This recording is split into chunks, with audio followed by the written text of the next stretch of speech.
Hello, YouTubers. A friend this morning sent me an email with a little parable, which I assume was supposed to be funny. Um, I'm going to read to you what it is, and then I'm going to read my response to my friend, and I hope you get the same thing from it that I did. The parable is about the grasshopper and the ant. You've probably all heard the story. The traditional version goes like this. The ant works hard in the withering heat all summer long, building his house and laying up supplies for the winter. The grasshopper thinks the ant is a fool and laughs and dances and plays the summer away. Come winter, the ant is warm and well fed. The grasshopper has no food or shelter, so he dies out in the cold. Moral of the story? Be responsible for yourself. That was now the contemporary version, probably better named the neocon version. That's my addition to it. The ant works hard in the withering heat all summer long, building his house and laying up supplies for the winter. The grasshopper thinks the ant is a fool and laughs and dances and plays the summer away. Come winter, the shivering grasshopper calls a press conference and demands to know why the ant should be warm and well fed while others are cold and starving. CBS, NBC, PBS, CNN, and ABC show up to provide pictures of the shivering grasshopper next to a video of the ant in his comfortable home with a table filled with food. America is stunned by the sharp contrast. How can this be that in a country of such wealth, this poor grasshopper is allowed to suffer so?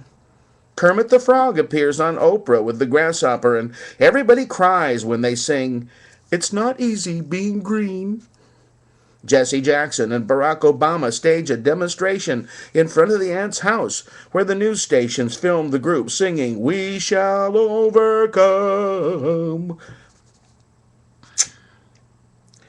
Nancy Pelosi, Chuck Schumer, and Harry Reid exclaim in an interview with Larry King that the ant has gotten rich off the back of the grasshopper.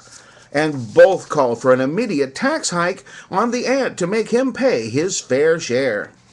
Finally, the EEOC drafts the Economic Equity and Anti-Grasshopper Act retroactive to the beginning of summer.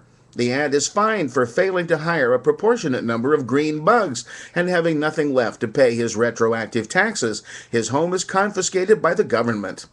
Hillary Clinton gets her old law firm to represent the grasshopper in a defamation suit against the ant, and the case is tried before a panel of federal judges that Bill Clinton appointed from a list of single-parent welfare recipients.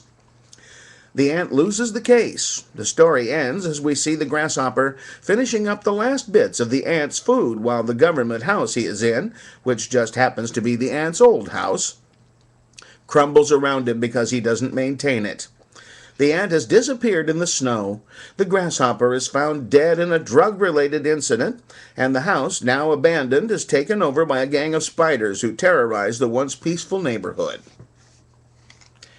Now to the truth. This is what I wrote to my friend. I don't even think it's cute. This was sent to me in a slightly different form by my arch-conservative, Reagan-worshipping, Bush-supporting neocon cousin a couple of years ago, with only a few names different. I know you aren't coming from the same place, but I'll tell you what I told him. This parable was probably written during the Reagan era. Its purpose, if you step back and look at it, is to show that liberals are whiny and want to take away the resources of comfortable conservatives and give them to the liberal poor. The poor, as the story demonstrates, are homeless and starving entirely by their own choice. They deserve their poverty because they didn't do all those proper conservative things. Now to the truth. Probably the majority of people on the streets any given winter night are at least high school educated.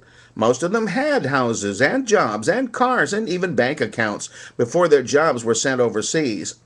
Others, actually a large number of the homeless, are veterans of wars and skirmishes America has fought, going back in some cases to World War II.